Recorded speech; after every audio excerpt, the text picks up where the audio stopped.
비싼 아파트 값은 비싼 예정지를 나는 대지 지분은 저렴하게 잡는다면 그거는 100% 훌륭한 투자할 수 있다. 그래서 그런 지역 어디 있느냐라고 여쭤보신다면 많이 남아 있습니다.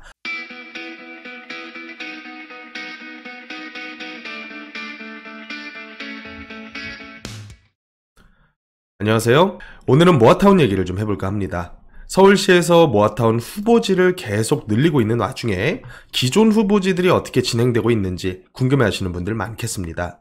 그런데 최근에 이 후보지로 선정된 지역 중에서도 많은 분들이 굉장히 관심 가지셨던 이 자양 사동 모아타운이 광진구에서 더 이상 진행을 하지 않기로 통보를 했다는 소식이 들려왔죠. 그래서 그 내용을 한번 보니까 광진구청은 전체 토지 등 소유자의 32%, 토지 면적 대비해서는 48%가량 절반에 가까운 수치죠. 이렇게 반대가 늘어나다 보니까 정비사업 실현 가능성이 낮다고 판단해서 관리계획조차 수립하지 않기로 결정했다. 이런 결정을 내렸다고 합니다. 이제 관리계획 수립을 안 한다는 얘기는 사실상 조합 설립 단계까지 가더라도 조합 설립을 위한 동의율이 나오지 않을 것이다 라고 판단했다는 그런 의미라고 보시면 될 것 같아요. 그래서 그만큼 주민들 간의 이견이 상당히 갈리는 사업이 이런 정비사업이다. 물론 제가 이제 미리 말씀을 많이 드렸었죠. 60개 넘게 후보지 지정돼봤자 그 중에 10개라도 성공하면 그거 잘 된 거다. 10개조차도 안 될 가능성이 굉장히 크다는 얘기를 드렸었는데 하나씩 현실화가 되고 있는 모습입니다. 데이터상으로 왜 이렇게 반대가 많이 났는지를 한번 생각을 해볼 필요가 있겠는데요. 일단 노후도 부분에서는 전혀 문제될 게 없습니다. 모아 주택으로 갔을 때의 기준 노후도도 또 모아 타운으로 진행됐을 때의 노후도 역시 훨씬 더 그 수치를 넘어설 정도로 노후도는 충분히 충족이 되지만 문제는 바로 이런 부분들이죠. 이 조합원들의 이익을 전부 다 대변할 수 있는 사업이냐? 이 문제입니다. 일단은 기본적으로 단독이라고 하면 개별 필지 하나를 통으로 소유하고 계시는 조합원들을 의미를 하고요. 지분조합원이라고 하면 다세대처럼 한 개의 필지를 여러 공동소유자들이 각 개별 등기를 가진 호실별로 쪼개서 가지고 계신 조합원들을 의미를 합니다. 그런데 그 비율을 봤더니요. 조합원 수 비율로만 보더라도 자양 1-1구역부터 해서 1-7구역까지 전체의 32%가 반대를 했다. 라고 얘기를 하는데 이 얘기는 뭐냐면 단독 소유자들 중에서 절반 정도가량이 반대를 하셨다. 이렇게 파악을 하시면 될 것 같아요. 이 자양사동 같은 경우는 단독 소유자 분들이 상당히 많은 구역입니다. 그럼에도 불구하고 제가 다른 구역보다는 조금은 더 유리하겠다라고 생각했었던 이유가 뭐냐면 이 개별 단독 소유자 분들께서 가지고 계시는 땅의 면적이 상당히 작은 편입니다. 단독조합원 분들이 가지고 계시는 땅이 최소 60평 가까이는 나와줘야 2종 일반 주거지역 건폐율 60% 적용을 받고 용적률 200% 적용을 받아서 다세대로 신축행위가 용이하겠지만 이게 만약에 이런 식으로 40평대, 30평대 이렇게 작은 필지를 가지고 계시는 분들이 많다면 건폐율 60% 적용하면 기껏해야 18평에서 20평 남짓, 그러니까 이거는 사실 법적 상한 용적률조차도 다 못 채우는 아주 작은 필지 면적이라고 보시면 되겠어요.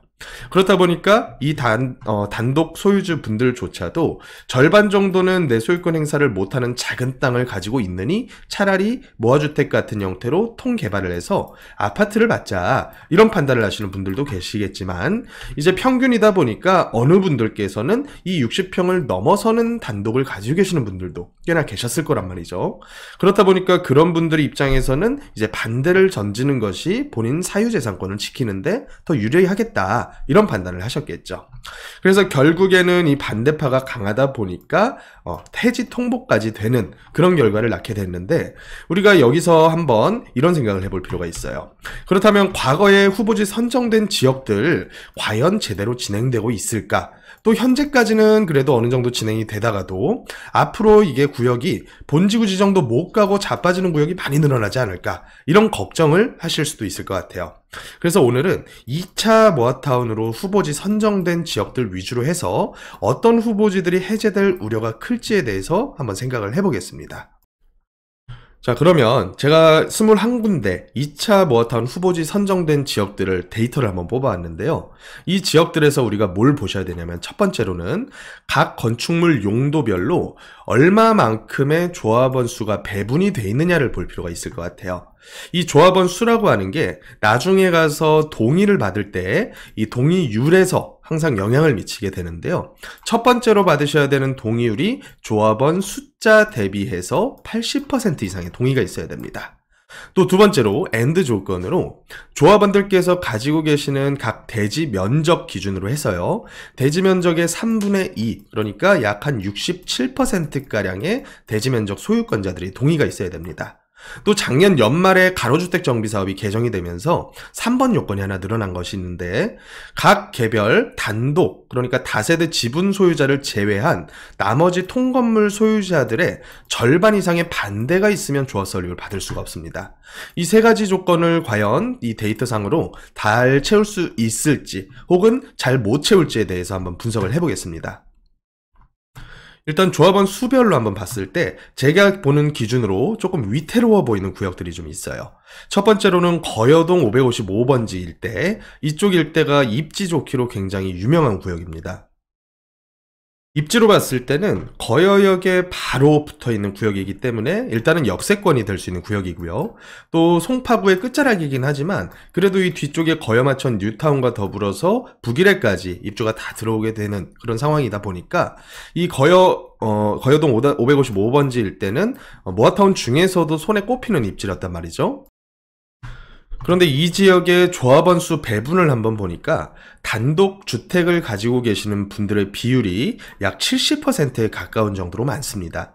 그렇다는 얘기는 이 단독 조합원 분들께서 만약에 개별 필지 면적이 내가 직접 단독적인 건축 행위를 할 수 있을 정도 사이즈만 나온다면 역세권 입지에다가 내가 좋은 땅을 가지고 있기 때문에 동의하시지 않을 확률이 굉장히 크다라고 보여지거든요.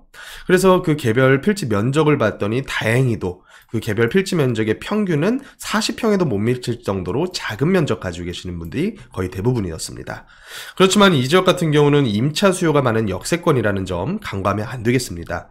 아무래도 단독 다가구 가지고 계시는 분들의 연배 자체가 60대 한참 넘어가시는 연로하신 분들이 굉장히 많으실 텐데, 그분들께서 본인들께서 한층 거주하시고 한층 세 주는 것으로 생활하고 계시는 분들이 많으시기 때문에 이런 작은 면적 가지고 계시는 분들 중에서도 이제 반대하시는 분들 꽤나 있을 것으로 생각이 듭니다. 또 두 번째로 제가 위태롭게 보는 지역이 마장동 일대입니다. 마장동 일대가 노후되고 또 지역 자체의 입지에 비해서 그 입지 평가를 제대로 못 받는 이유가 사실상 이런 정비 사업이 제대로 진행이 되지 못했었던 그런 지역이기 때문이겠죠. 하지만 그런 데는 이유가 있습니다. 여기 역시도 단독, 근생 및 다가구 가지신 분들의 소유주 숫자가 80%를 넘어가고 있어요. 또 이 지역 역시 입지가 상당히 훌륭하죠. 입지를 한번 보여드리겠습니다. 예, 여기가 바로 마장동 457번지 모아타운 예정지인데요. 마장 축산물 시장 반대편에 있으면서 청계벽산과 왕십리, 뉴타운까지 이어져 있는 지역이면서 또 청계천이 맞닿아 있는 지역이죠. 그렇다 보니까 아파트로 지어지기만 하면 여기 역시도 거의 왕십리 뉴타운 정도의 가격은 형성하지 않을까라는 생각이 들지만, 문제는 이 지역에서 땅을 가지고 계시는 분들 대부분이 이제 연배가 있으시면서 본인들이 단독 다가구를 운영하시는 임대인 분들이 거의 대부분이라는 점이겠죠. 그래서 제가 봤을 때는 데이터상으로 이 지역 역시도 이 조합원 수 부분에 대한 동의 요건 충족하기 상당히 어려워 보인다, 이렇게 판단을 좀 하고 있고요. 또 조합원 수에 대한 통계만 봤을 때는 여기 신월동도 상당히 위태로워 보이죠. 또 풍납동, 이 풍납동도 송파구에 위치를 해 있죠. 여기가 이제 풍납토성 이쪽 일대에 있는 이제 어떻게 보면 문화재 보호 관련된 구역이기 때문에 여태까지 사유재산권 행사에 대한 상당히 많은 제한을 받았었던 지역입니다. 그래서 이런 지역들이 이제 또 면적과 함께 더불어서 봤을 때 사실은 동의하지 않으시는 것이 더 유리하실 분들이 상당히 많다라는 거죠. 그래서 이런 동의율, 이 부분에 대해서 첫 번째로 한번 살펴본 다음에 여기서 만약에 문제가 없다고 하더라도 이 대지 면적 대비한 동의율에서 문제가 생길 수도 있습니다. 대부분의 조합 설립을 받지 못하는 구역들이 바로 이 토지 면적 대비한 동의율에서 항상 이견이 있기 때문이겠죠. 그래서 제가 약간 위험하다라고 얘기했었던 거여동만 보더라도 단독 및 근생 가지신 분들이 거의 대부분의 땅을 가지고 계시는 걸 볼 수가 있고요. 마장동 역시 거의 100%에 가까운 토지를 근생 및 단독 소유주께서 가지고 계십니다. 나머지 지역들도 크게 편차는 없지만 조금은 그래도 대지 면적 대비해서는 유리해 보이는 지역들도 하나씩 보이죠.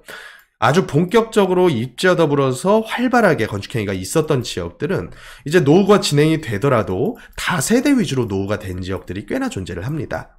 문제는 2차, 3차 모아타운 후보지 지정된 지역들이 각 구별로 서울시로 입안을 할 때 이렇게 다세대로 쪼개기가 된 이후에 노후된 지역들 위주로 후보지를 입안한 것이 아니라 대부분 노후도만 가지고 판단을 했다는 게 문제가 될 것 같아요. 그래서 제가 이 부분을 여러 차례 지적을 했었죠. 구에서 아무리 정비 시급성에 대한 얘기를 하더라도 목적 자체가 도시의 정비와 주택 공급 활성화라는 측면에서 접근을 할 거면 어쨌든 완성은 돼야 되는 거 아니냐. 근데 문제는 완성이 되려면 그래도 동의가 제대로 받쳐줘야 되는데 동의가 아니라 자꾸 노도만 가지고 접근을 하려다 보니까 이거는 분명히 나중에 문제 생길 것이다. 제가 이렇게 말씀을 드렸는데 이제 주택 경기가 꺼졌지 않습니까? 거기다가 이제 건축과 여러 가지 철거 또 금융, 이자 비용이 굉장히 크게 증가를 했습니다. 그러면 필연적으로 사업성은 조금은 더 줄어들게 되는 것이 자명한 일인데 이 사업성까지 줄어든 사업을 누가 동의까지 하겠습니까?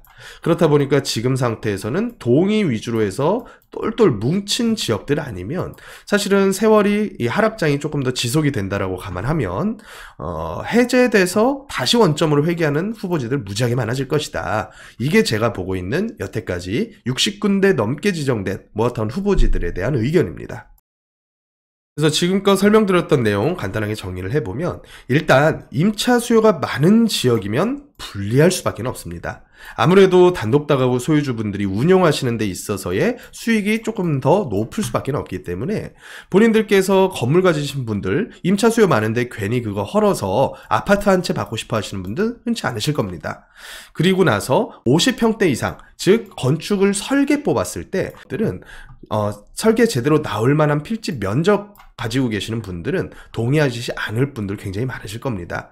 그래서 데이터상으로 봤을 때는 일단 마장동 일대, 풍납동 일대, 거여동 일대 이 지역의 특징이 뭐냐면 입지가 좋고 임차 수요가 많으면서 단독 다가구 소유자분들의 비중이 굉장히 높은 지역들입니다. 그래서 이런 구역들은 후보지에서 해제가 될 우려가 굉장히 커 보인다.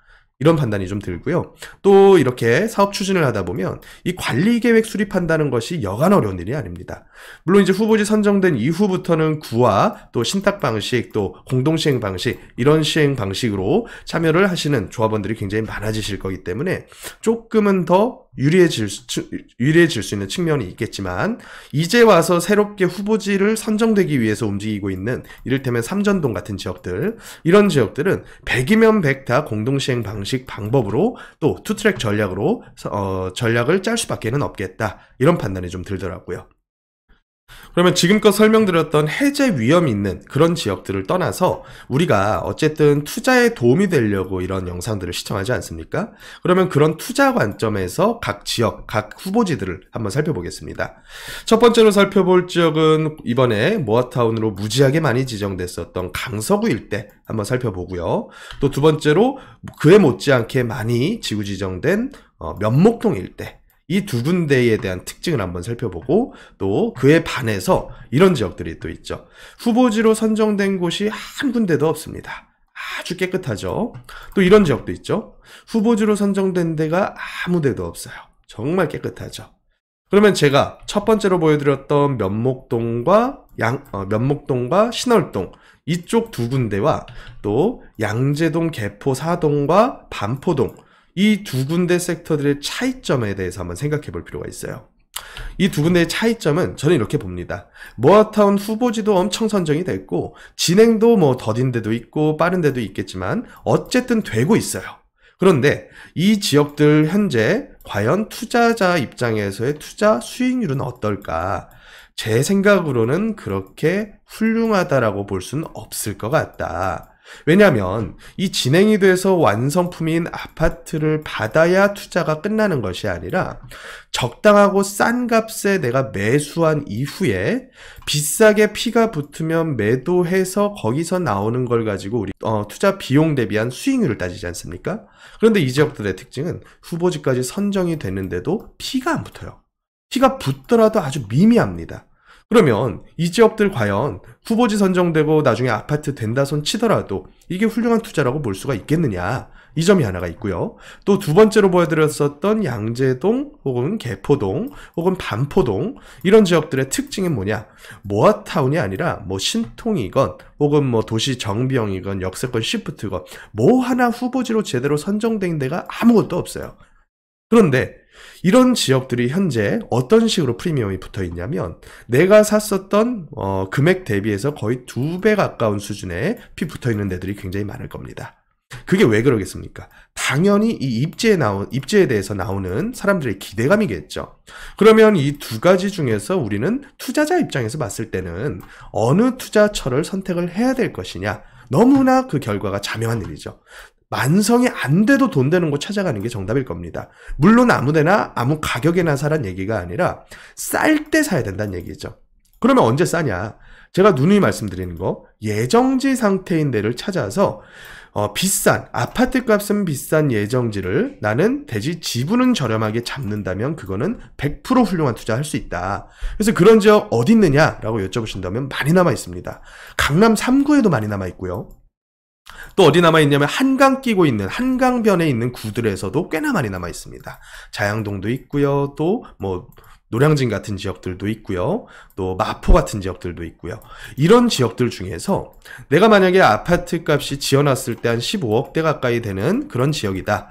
그러면 그 지역들은 일단은 좋은 지역이다라고 보셔야 되고 그 좋은 지역에서 지분가를 얼마나 저렴하게 접근해서 살 수 있을 것이냐. 이것에 초점을 맞추고 이 모아타운 사업을 볼 필요가 있다. 어차피 앞으로 주택건설 경기 더 안 좋아질 거로 저는 보고 있습니다. 그런 상황에서 이미 후보지가 선정되었거나 아니면 혹은 재개발 지역에 있는 물건들을 높은 프리미엄을 주고 이제 와서 구입한다. 그거는 오히려 거꾸로 가는 투자가 될 수가 있어요. 그래서 이런 점들 잘 생각해 보시고 합리적인 투자 선택 하시기 바라겠고요. 또 본인들께서 직접 투자를 하시려고 계획하시는 분들 이런 예정지 투자는 사실 전문가의 도움 없이는 상당히 힘듭니다. 그래서 상담 꼭 하시고 나서 투자 진행하시기 바라겠고요. 상담 원하시는 분들은 해당 전화번호 그리고 고정 댓글에서 참고하셔서 상담 신청해 주시면 저와 만나뵐 수 있을 것 같습니다. 지금까지 해결사 솔로몬이었습니다. 감사합니다.